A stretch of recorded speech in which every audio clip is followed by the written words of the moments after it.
I'm writing a book. I've got the page numbers done. Stephen Wright. You're listening to Writing Roots, brought to you by Aspen House Publishing. Welcome to Writing Roots. I'm Lee Hull. And I'm Lee Esses. We are talking today about weird formatting once again. Last episode we were talking about weird formatting in texts and those kinds of things. Now we're talking about numbers. This is one that we get about twice a year. Somebody will reach out to us and go, okay, how do I format numbers in this particular context? So we're going over a lot of that again today.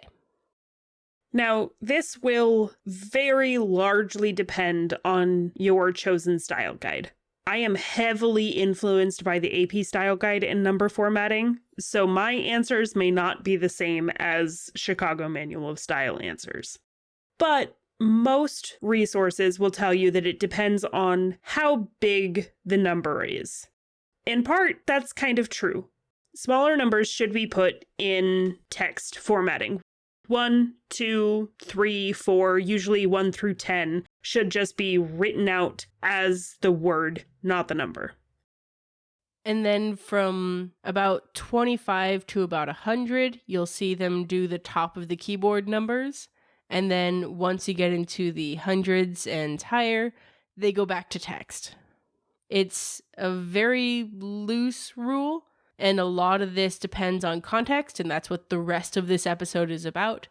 But if you just Google it, you're going to see this particular structure fairly frequently. Mostly because you'll see this in essay writing. A lot of the times the answer is just going to be, do what feels right.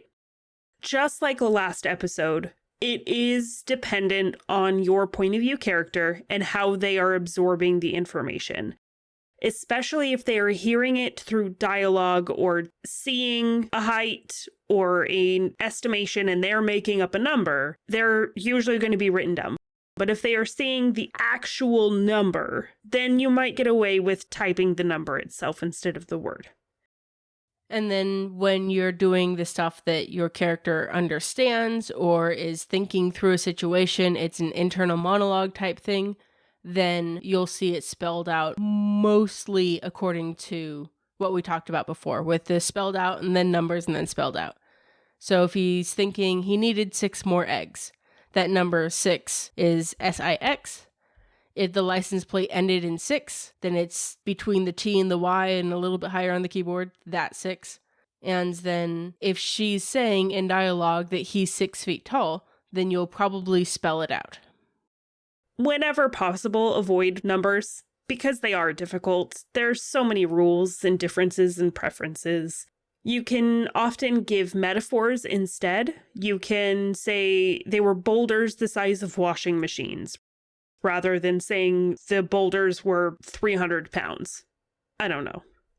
That would be, 2.5 feet by 2.5 feet by 4 feet? Around there? Depends on your washing machine. Maybe. It's also preferred that you use descriptive words over numbers. So instead of saying he was 6 feet, you say he was tall or taller than her or whatever. These descriptive words that make it relative to something else in the conversation gives us a mental image a lot more than throwing a number out there. If you must, here are some ways that you can go about the formatting process. If you are dealing with a written number, something that they are seeing, something that they are typing, almost always you will do it as it's read by the character, which means the numbers at the top of the keyboard or the number pad, however you want to type it out. You'll also have letters at the end of numbers, so 65K to represent 65,000, that kind of thing. You see that written a lot more than you'll hear it spoken. So you might have a combination of numbers and letters. This is really the only time in fiction writing that you're going to get that, though. I'm not personally a fan of using something like 65K. I would prefer to read it as 65,000. It's just a me thing. It pulls me out of the story when I see something like 65K because it's too real world. But that largely depends on genre, style, what they're talking about. And again, how the character is experiencing the thing. When it comes to things that they're hearing, you often want to spell it out instead of using the number itself, because it takes the place of a word, so the experience should be the same. You can sometimes clump a whole bunch of numbers together, like when you're giving a social security number or something, but your reader won't remember these. Even if your character is saying it out loud or reading it, however that may be, if the character's rattling off a bunch of numbers, do not expect your reader to remember these numbers, unless it's like 111110 or something very obviously visually signature.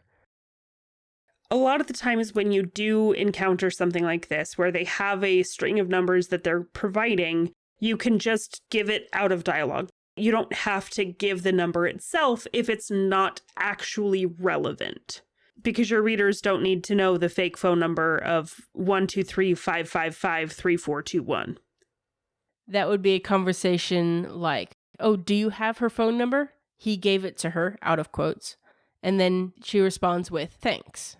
So we definitely don't have to know this information. We aren't going to accidentally have people calling the Santa tracker hotline or something. It's just easier to keep the story moving and get things going in the direction they're supposed to be going.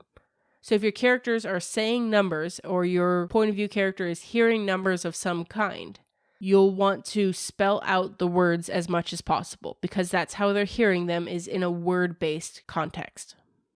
Again, it is often how the character is experiencing it. And they won't always experience things through written or heard communication. Sometimes they internally are trying to estimate a size of something, or how many things they need, or how much money they made, or whatever. This is usually going to be spelled out because it is the character's internal dialogue. And those words become the replacements for the concepts that they are thinking about or communicating to themselves. We did want to throw in a little bit here about Roman numerals. You will almost always see these explicitly in the written category, not necessarily hearing it or thinking about it in that particular context. But if your character is seeing Roman numerals, then you can do IV instead of 4, or if they're making a pun or whatever. Somebody call IXII.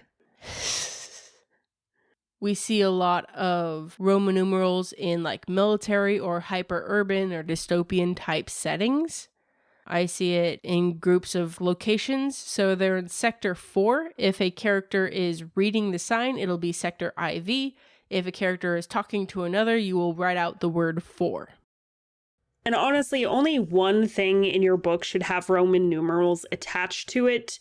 It needs to be something very specific, like sectors or military groups, or something very specific that has been designated to be Roman numeralized. Anything else should just be normal numbers, either written out or spelled out, however it needs to be communicated. The last thing we want to touch on are colloquialisms, things that we understand but aren't technically exactly proper straighten your top hat and put on your monocle type text. So you will see in especially nonfiction writing a lot of different rules as far as how numbers should be communicated, and those simply aren't worth following if you're trying to be understood by a fiction audience. For example, you have 100 versus 100. Especially if you are dealing in dialogue, you can just say 100. That's how the person is saying it. That's how the character point of view is experiencing it. 100. My personal preference is out of dialogue in formal areas of your writing that it should be 100. But it doesn't necessarily matter that much because they're understood the same way. You'll also see rules regarding the word and. And should be where the decimal place is, so 1 3/4.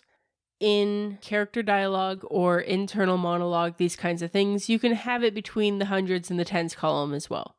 So 112 seats at the wedding is perfectly fine in fiction, but in nonfiction, you would have to say 112. and just skip the and out of that.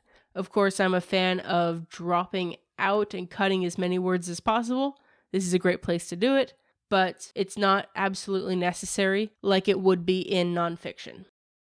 And I think one final note that I want to make in general about formatting is the one solid rule that you should always follow when it comes to formatting numbers is if you are starting a sentence with a number, you must write it out.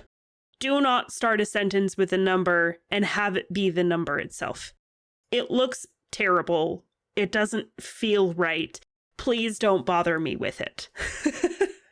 But otherwise, you have a little bit of freedom in how you want to format your numbers in a way that depends on the character, the point of view, how they're communicating, just like the text. And if you ever have a question, find a manual of style and figure out what they do, or talk to an editor and see what they suggest. Yeah, it's really about what makes you understand the scene and what feels right, especially in the fiction realm. So make sure that you're understanding it. Make sure your audience is going to be able to easily follow and not be distracted by the numbers. And then write selfishly. If you have a question or comment for our hosts or a topic you'd like us to cover, send us an email at writingroots@aspenhousepublishing.com or find us on Facebook by searching for Aspen House Publishing.